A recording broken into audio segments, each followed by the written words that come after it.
Hello, English 200 students. In this video, we will cover the research proposal, which is the very first assignment you have in Module 1.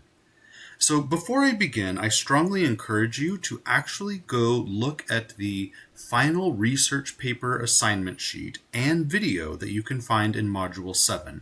And the reason for this is that throughout the entire semester, we will be working on one long project, that research paper, but it will be broken down into multiple steps.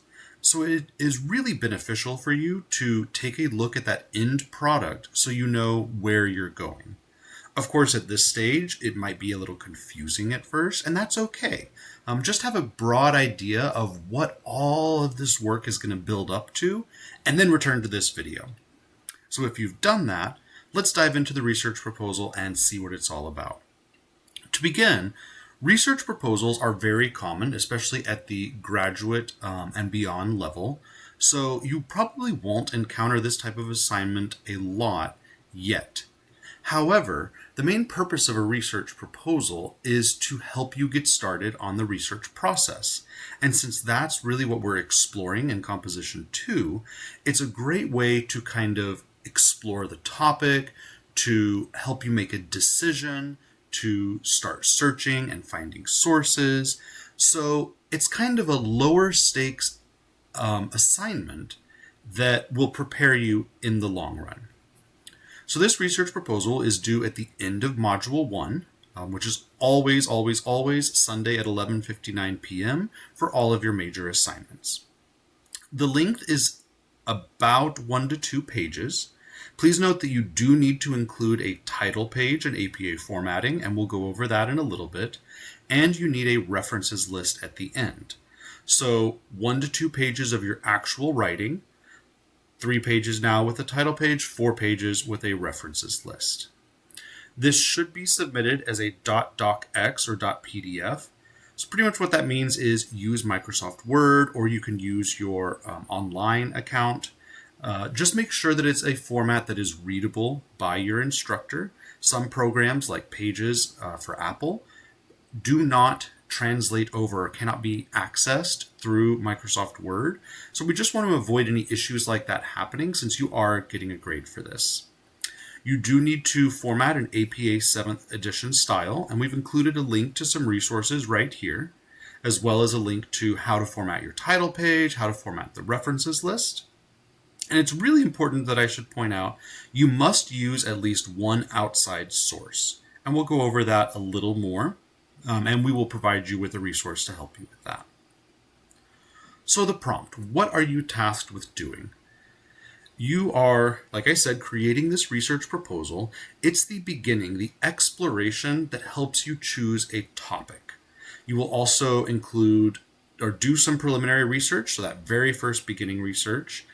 Discuss the significance of this topic, and develop some research questions that will help you in the next few modules. If you paid attention, or if you decided to start exploring around and you looked at that very first discussion, you'll see that you were tasked with using something called CQ Researcher.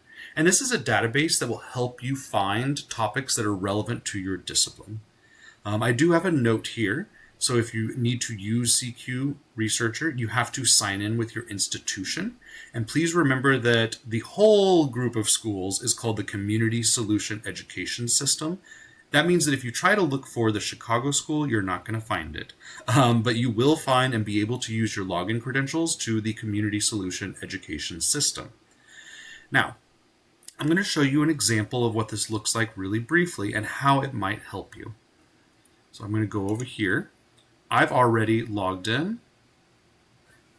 Let's go back. So I already logged in, signed into, and you see the community solution right up here. And it's going to show you a lot of different topics related to different industries or different areas of research. And for most of you, you were probably either a psychology or a criminology major. If you have yet to determine a major, that's okay. Just try to align it with something that that you would use, that would be beneficial for you in the future. So I'm going to pretend that I'm in criminology and I want to look at law and justice. And you'll see that it pulls up a lot of different issues, private equity, and it kind of gives you an idea, like, is its rapid growth harming U.S. businesses? Criminalization of homelessness, are encampment bans effective? Hospital at home, is the care model a viable approach? So this is a good way just to start browsing, seeing what some of the big issues are right now. And I'm going to click criminalization of homelessness.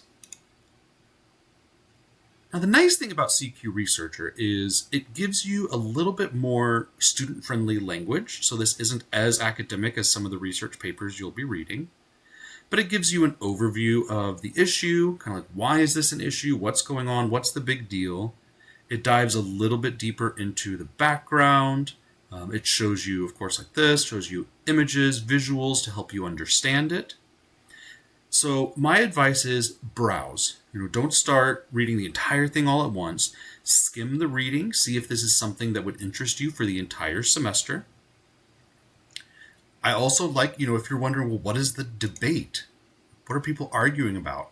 It does have pros and cons. See, this one is from a qualified person, the Director of Public Safety Policy. The con, written by a policy analyst for the National Alliance to End Homelessness. So they'll kind of tell you, well, maybe this is one side, maybe this is another, maybe you kind of feel one way or another. That'll kind of give you more information. And the final thing I wanted to show you is if you click on bibliography at the end, just like a references list, it's going to show you more readings or readings they used in this article. Now, the nice thing is that a lot of these are high quality sources. So you'll see, for example, this is a book, Homelessness is a Housing Problem, published by a university, the University of California Press. These are great places to go to help you find more sources. So if you're struggling, this is what I would recommend. Take a look at this bibliography. Some of them even include the URL. You might have to sign in or look through our library to find it, but it gives you a great place to start. All right, so let's go back now to the research proposal. First thing you did for the discussion, use that CQ Researcher, help you identify a topic. It is important to point out right now that this topic selection you are committed to that for the rest of the semester. And I know that sounds intense, but the reason is just that we only have 7 weeks here, and it would be too late in the process, say Module 3, Module 4, for you to completely change topics. So do your due diligence, make sure that this is really something that interests you enough that'll carry with you through the rest of the semester. If you kind of have issues or if you're struggling, don't hesitate to reach out to your instructor. Also, it's not a bad idea to reach out to a librarian. These librarians are professional researchers. They can help you narrow down your topic or maybe determine between, if you have multiple, they could see, well, which has more research or which might be easier to write about. So do reach out to them if you need help. Now the actual writing.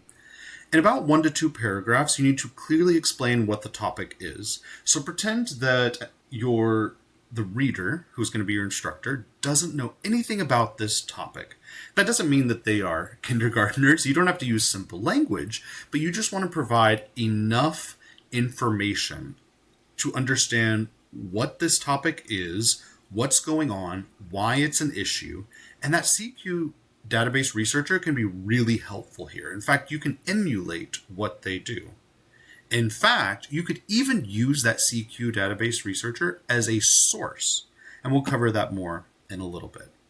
So once you talk about the big deal, what the debates are, what your audience needs to know to understand it a bit more, in at least 1 paragraph, you then need to explain the significance. This is the so what. What's the big deal about this? Why are scholars researching it? What do they hope to achieve?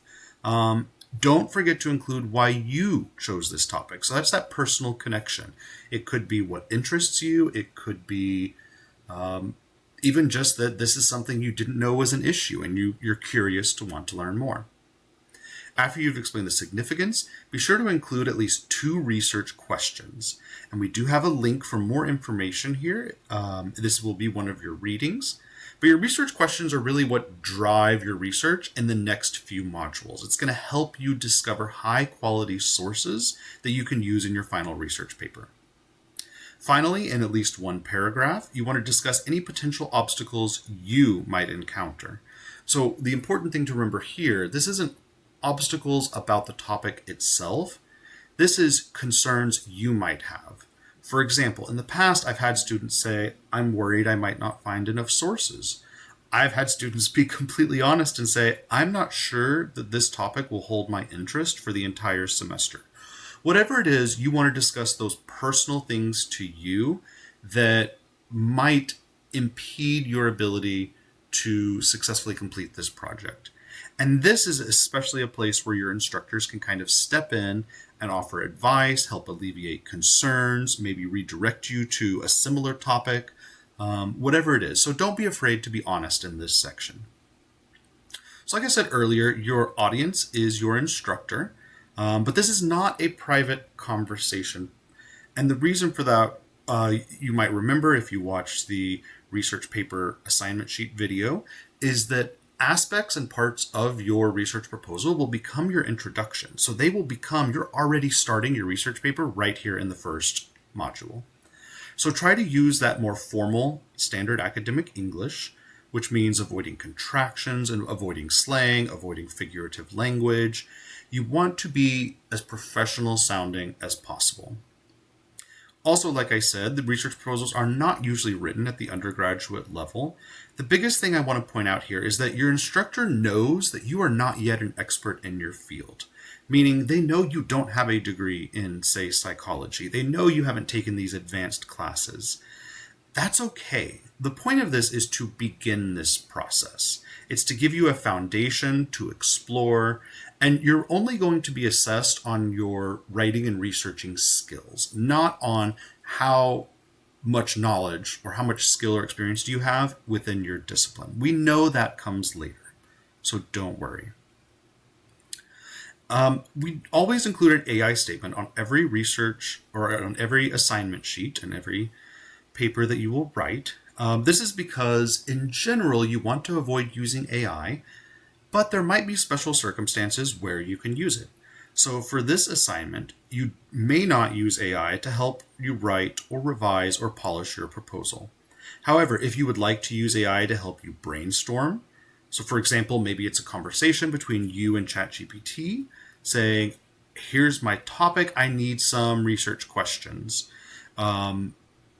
Of course, you would then want to modify, change those, adapt them to your needs, but it can be a great resource to help you brainstorm. It could help you explore the topic. It could help you just engage in a back and forth dialogue to understand the issue.